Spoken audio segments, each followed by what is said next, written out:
Maman Mwilu Kiawanga Zitani. Maman Mwilu Kiawanga est née de Papa Mfuka du village de Nkamba et de Maman Tumba venant du village de Kingombe au Congo belge. En 1913, Papa Simon Kimbangu épousa Maman Mwilu coutumièrement. Le 4 juillet 1915, elle se fit baptiser ensemble avec Papa Simon Kimbangu et 9 autres personnes. La cérémonie du baptême se déroula à Ngombe Lutete.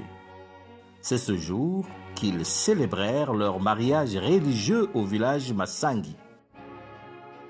Papa Simon Kimbangu et Maman Mwilu eurent ensemble 3 enfants.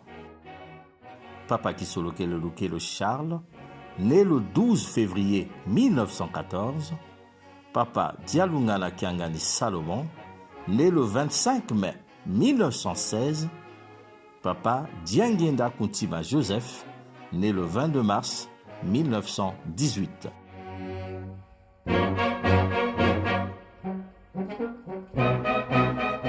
Vers 1918, il arrivait à Papa Simon Kimbangu de monologuer dans son sommeil, et ce, à maintes reprises.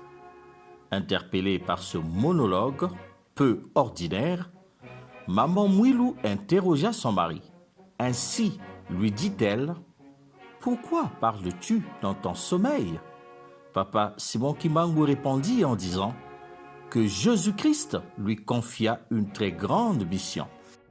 Entendant cela, Maman Marie Mwilu l'encouragea dans sa future mission et fit la promesse de le soutenir quoi qu'il advienne. Le 5 avril 1921, Papa Simon Kimbangu dit à sa femme, Maman Mwilu, que le lendemain, elle devra faire retentir la cloche avant que le culte matinal ne commence. En effet, Maman Mwilu Marie fit retentir la cloche pour la première fois le 6 avril 1921 à 6 heures du matin.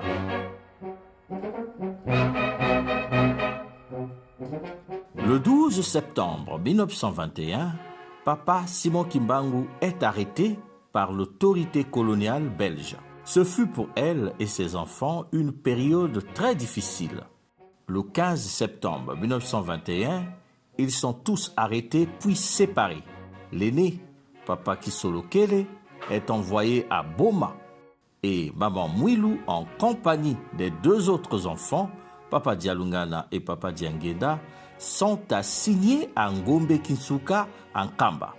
Le 3 octobre, un jugement a été rendu à l'encontre de Papa Simon Kimbangu, le condamnant à mort.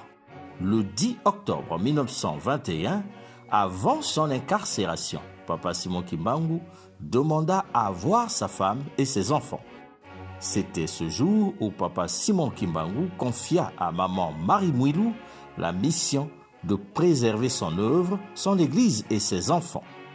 Depuis ce jour, Maman Marie Mwilu était devenue officiellement responsable du mouvement kimbanguiste. Durant sa mission, elle fit preuve de beaucoup de courage, car en dépit de l'interdiction formelle de se rassembler en des lieux de prière, elle organisait clandestinement des rencontres à Ngombe Kinsuka, et ce, depuis l'arrestation de Papa Simon Kimbangu, son époux, jusqu'à sa mort, c'est-à-dire de 1921 à 1959.